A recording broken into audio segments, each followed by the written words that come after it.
A top Democratic think tank is warning the Democratic Party that they are losing the messaging war on immigration with Trump. And I think it's fair to point out that over the past several years, the left, the media, the Democrats have repeatedly relied on racist over and over again. They've pushed back on Trump's plan for the wall. They've claimed it was immoral. They claimed the crisis was manufactured. And in the end, what happened? They caved. They did. Well, Trump definitely walked back his wall plans for sure, so he caved too. The Democrats eventually agreed to give in and help fund border security and humanitarian aid because, guess what? There's a real crisis on the border. And we got a couple stories to back this up. The first thing I want to do is take a look at this article from the Daily Beast.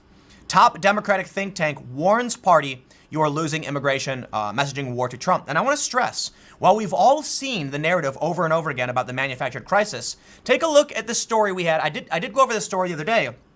Border agents used tear gas to stop nearly 50 undocumented migrants who stormed Rio Grande Bridge. So yes, there absolutely is a crisis at the border, and this is one of the reasons why the Democrats are losing. Another video I went over, in my video yesterday, I talked about how the Republicans have raised nearly double the Democrats. So don't take this as this shouldn't be taken as partisan. It should be taken as something obvious that needs to be addressed by the Democrats if they plan to stand a chance in 2020. Now, in talking about politics, it's important to point out that Trump's messaging could still be bad for him. He lost a lot of ground, or I should say the Republicans did in 2018 in the midterms.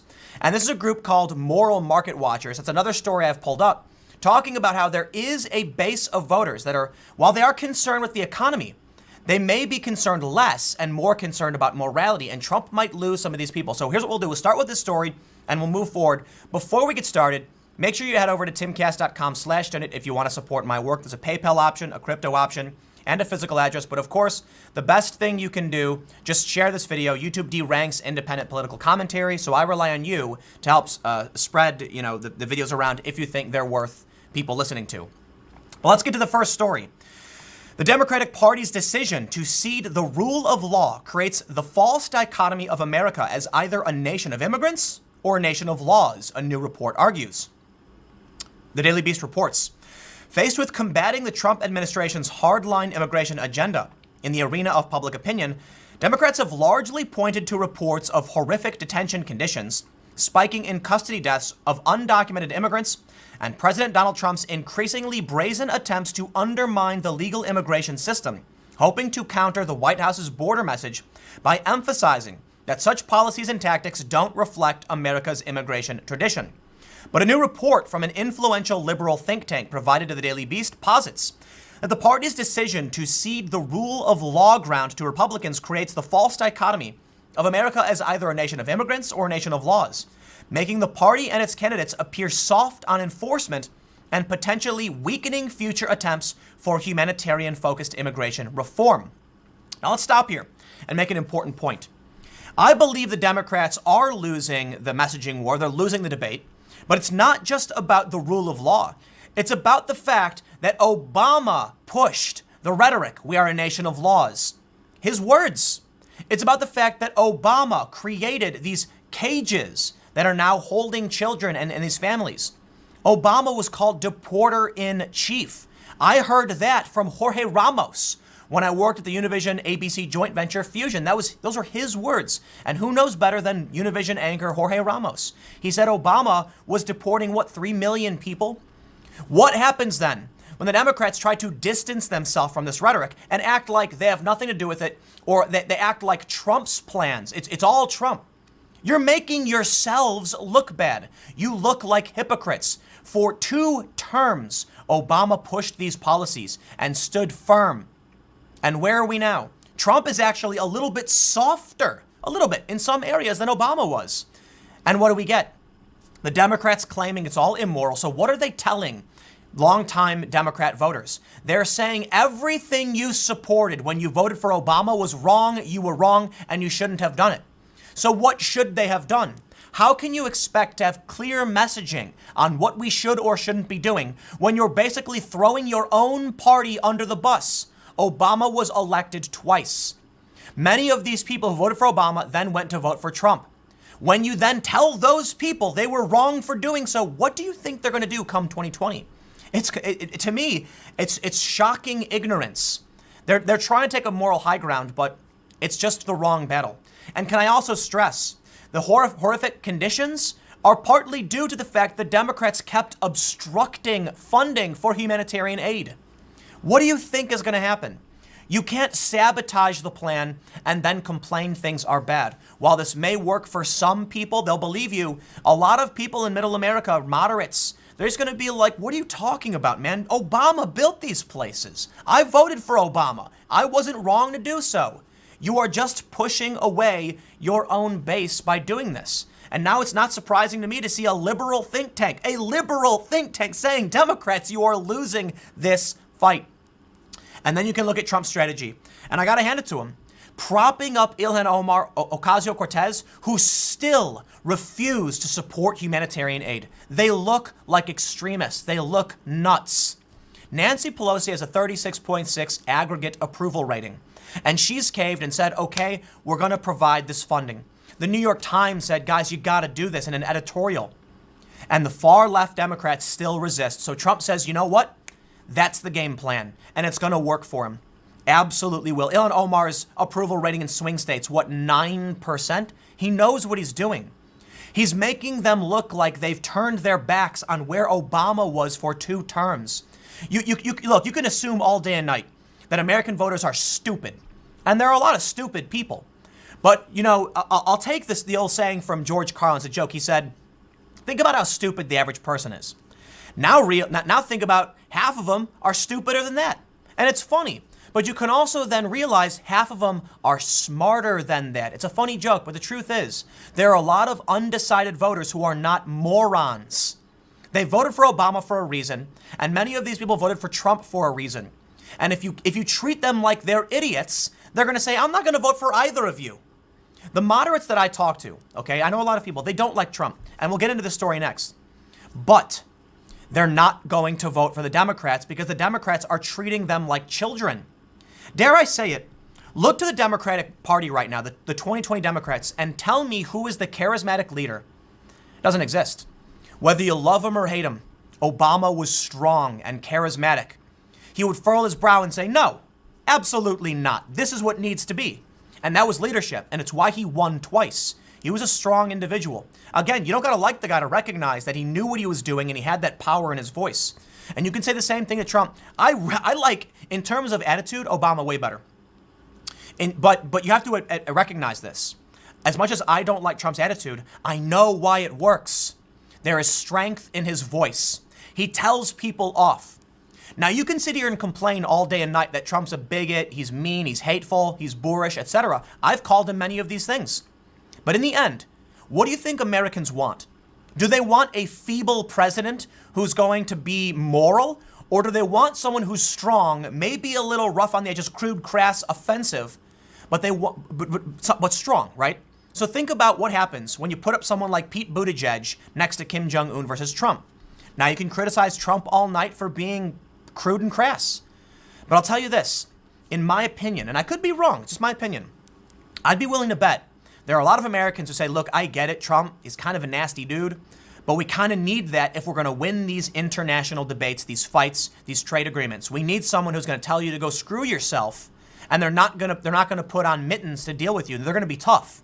And you can hear it in Trump's voice when he mocks, he imitated body slamming a reporter. I think that's bad. It's a bad thing to do. I liked Obama in terms of rhetoric. But you got to recognize that people see what Trump is doing and they think, as much as I don't like it, that person is strong and he's going to fight and he's going to win. So back to the main point. Democrats, when it comes to immigration, are 2 steps behind Trump. They prattled out manufactured crisis for how long? And now it's going to bite them in the rear. Because Americans, look, you can criticize the dumb ones, but the smart ones exist, and there are a lot of them, and they vote, and they don't like being treated like morons. Let's read a little bit more. I got a lot of stories to go with. This might be a long video. They say, in doing so, writes Tom Jewitz, Vice President of Immigration Policy at the Center for American Progress, supporters of humane immigration policy have ceded powerful rhetorical ground to immigration restrictionists who are happy to masquerade as the sole defenders of America as a nation of laws. We'll read a little bit more. Well, you know what? I think we got the point on this one. I got a lot of stories I want to get through. The point is, we've got to straighten out our immigration laws, Trump said at a campaign rally in North Carolina last Tuesday. You know, in a very short period of time, if the Democrats would give us a few votes, we could solve the immigration problem, and it would be so great. I want to add, it's not just about a nation of laws or immigrants.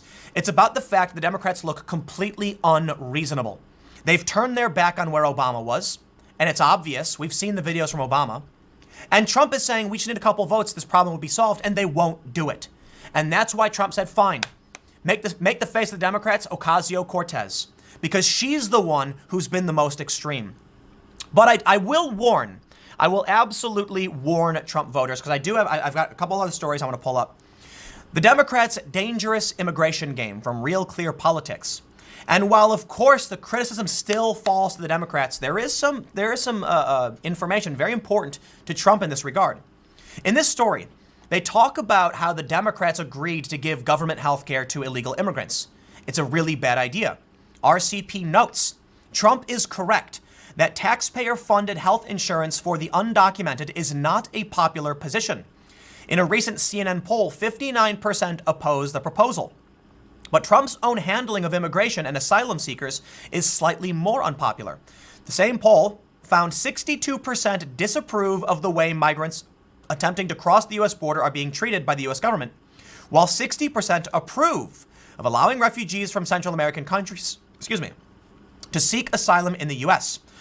A June 2018 poll similarly found that 67% disapprove of Trump's policy toward immigrants who are detained at the U.S. border, and the resulting significant increase in the number of young children who have been separated from their parents. Trump's handling of immigration may be what's the end of that quote, end of that race.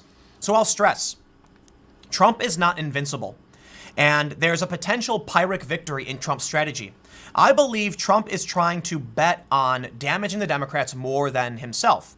But I want to make sure I do have some more conflicting information. I'll try to do the back and forth.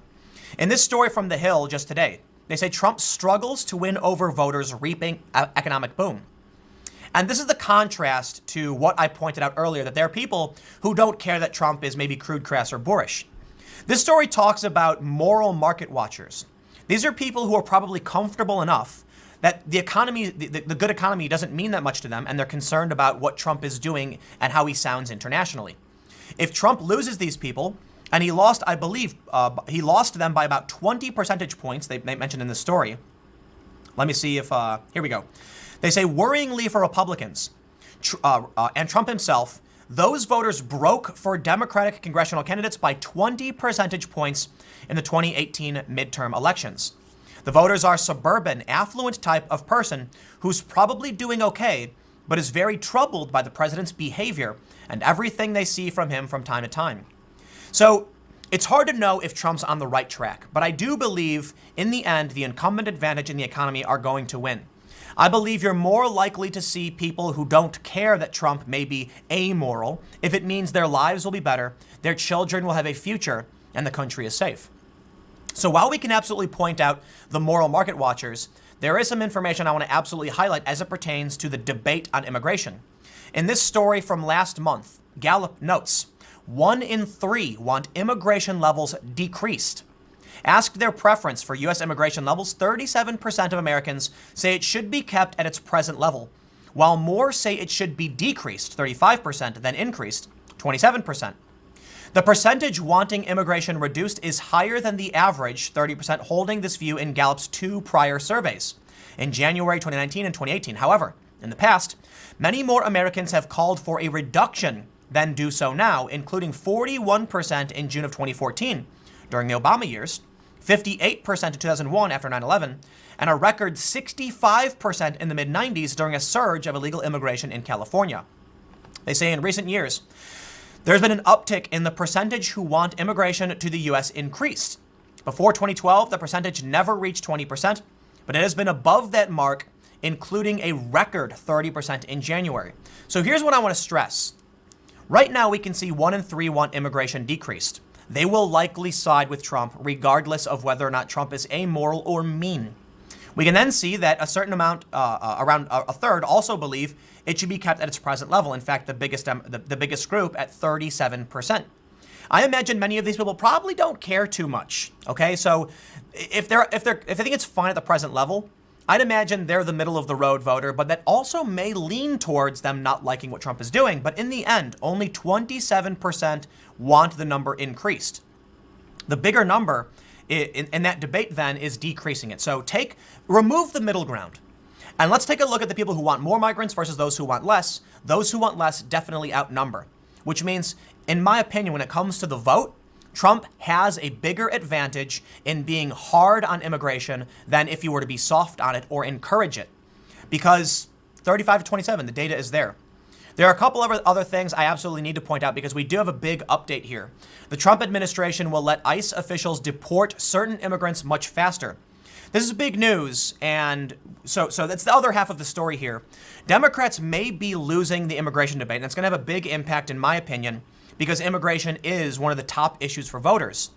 But once again, Trump is doing a great job of keeping the narrative off of immigration by focusing on Ilhan Omar and Ocasio-Cortez. And there's a new policy coming in that's going to allow Trump to deport illegal immigrants without a hearing. So it's an expedited deportation process. Let's read a little bit of this from BuzzFeed. They say, the Trump administration will dramatically expand the ability of immigration authorities to rapidly deport certain immigrants, according to a federal notice posted Monday. The administration announced on the Federal Register that it plans to expand expedited removal, quick deportations to those who cannot prove they have been in the country continuously for 2 years. The new measure will apply to the entire country. The process will allow immigration officers to arrest and deport undocumented immigrants without a hearing in front of an immigration judge. The current policy allows officials to use expedited removal within 100 miles of the border and toward individuals who have been in the country up to 2 weeks. In practical terms, it gives ICE officers more power to determine who could be deported quickly. Presently, officers typically arrest individuals and place them into deportation proceedings. These include a hearing before an immigration judge, a process that can take years. And Trump has basically said, enough. He has effectively ended asylum for Central American migrants. Where was the media on the left on that one? They got distracted by Trump playing his game. And now we can see Trump once again is rapidly escalating deportations with no end in sight. Trump's going hard, and there's no sign of him stopping. And as I showed you the data from Gallup, the majority of these two factions, whether they want increase or decrease, are on Trump's side. Now, we can say, to be fair, those who want current levels kept at the place they are would mean Trump is on the wrong side of this because he's deporting people. But I think it's hard to parse that data because you could argue at record levels of illegal immigration, Trump is doing what they want and keeping levels where they are, in which case the overwhelming majority would be supporting the president. Now, I want to point out two conflicting bits of information that I find kind of funny. Well, it's not really conflicting, but it's the last point I want to make in this segment. We have this story from the Epoch Times. Illegal immigrants coming to U.S. for surgery, McAleenan says. He says Border Patrol agents along the southern border have taken 21,000 sick or injured illegal immigrants to hospitals since January, according to Kevin McAleenan, acting Secretary of the Department of Homeland Security. Agents have spent 250,000 hours, the equivalent of 28 years at hospitals with sick individuals. We are being faced with a younger and sicker population this year than we've ever seen at the border before. We've seen a lot of communicable disease, a lot of severe illnesses. In some cases, we've had immediate surgery required for congenital defects. They actually came to the border to have surgery. Now, this is interesting. When you have Democrats saying they'll provide health care, when you have the Democrats saying we can't allow these people to die on CBP or ICE's watch, they have no choice but to treat them at taxpayer cost. You're then going to have people saying, screw it, come to the U.S., get the treatment, and then get deported. It's better than dying, right? I can't blame them. If these are the policies put in place right now, I can't blame people for trying to survive and doing whatever they have to survive. But interestingly, we can see this story from Vox. Immigrants are skipping reproductive health care because they're afraid of being deported. So there's a bit of an inversion in a sense that the people who are here and want to live here don't want to go to the doctor because they'll get deported. And the people who don't live here are coming here for free health care. Clearly, we have some serious problems in the immigration debate. And all of this, to wrap it up nicely with a bow, is why I believe, at least, we can say the Democrats are losing the immigration debate. Everything is chaotic right now. Record immigration. We've got people storming the borders, tear gas, Border Patrol being assaulted by these people. So there's a real crisis. And the Democrats have tripped up every step of the way. Now, will that mean Trump will win in 2020? Perhaps. My personal opinion, yes. The Democrats are not on message. What are they really offering American voters? Campaigning in Mexico? Healthcare for illegal immigrants? That is not something you are giving to Americans. So they're definitely going to win the woke bunch on Twitter. Congratulations, 8% of the country, according to Hidden Tribes. That's not going to get you elected. I will warn Trump supporters and Trump as well, though. His hardline rhetoric on the squad may be a Pyrrhic victory, as I've stated before. Sure, he puts them front and center, and they do look nuts. But he's betting they look more nuts than he does. So in the end, I don't know. I think you'll find American voters, at least most of them, again, my opinion, don't care about morality for the most part. They don't care if Trump is bad. They care if he gets the job done. They don't care if he's mean. They don't care if he's racist or bigoted. I believe in the end, most Americans are simply like, can my kids eat food? Will I be able to afford college? Will I save for retirement? Is there a job for me? And they're not worried about Trump being called, the orange man bad rhetoric. They don't care. They're not paying attention to the news every day. I go out, I'm at the airport because I'm in Dallas right now, and I didn't see one person wearing political clothing or anything. There were no blue hats, no red hats, no pink hats, nothing. Because in the end, people are just trying to get by, and they care very little about the day-to-day politics. And a good example of this is the viewership on YouTube. How many views do I get in these videos? A couple 100,000? It's pretty good. I'm really grateful. I think it's been a whirlwind over the past year, increasing my viewership tenfold. You guys rock. But let's be real here. Me getting 500,000 views on a video, that's great. But come on, man. We know that if you make a video game channel, you're going to get way more views. We know that there are people who do videos about pop culture, you get way more views. Politics is not in the hearts and minds of the American people. Sometimes it is. And it's a constant information war to recruit people for one side or the other. Now, I can't say I'm doing, I just talk about my opinions, man. I've always been someone who cares about worldly events and worldly issues. So here I am talking about them again today. But we know, I could make a Game of Thrones channel where I just, Game of Thrones is over, but I can talk about new Marvel movies. Man, I'd love to make a comic book and video game channel. I'd get way more views. Look at this. I just talked, what are we at, 22 minutes? I talk nonstop all day. I can talk forever. Imagine if I talked about something that people actually cared about. So in the end, the point I'm trying to make with that is that Americans don't care. They don't care. Their question is, why can't I get a job? Why can't I pay off my student loans? Why can't my kids go to college? Why can't I save for retirement? Are they going to go on, Vox.com every day and just shriek about Orange Man bad? Some of them will. Most won't. Most are going to be like, oh, yeah, I don't care about that. I talk to my friends, man. We play video games. And I ask them, like, hey, did you hear about what's going on with this, border stuff? Oh, no, I have no idea, man. But I'll tell you what, they can tell me everything about the latest, a patch for Destiny 2. They can tell me everything there is to know about, the upcoming Bethesda video games. And they can't tell me anything about what's happening in politics. So not everybody cares. And I actually think it's not a popular, for the most part, issue to talk about. So in the end, does Trump really care? Probably not, because people are going to vote based on the economy. I'll leave it there. Next segment will be coming up, youtube.com/TimCastNews, and I will see you all then.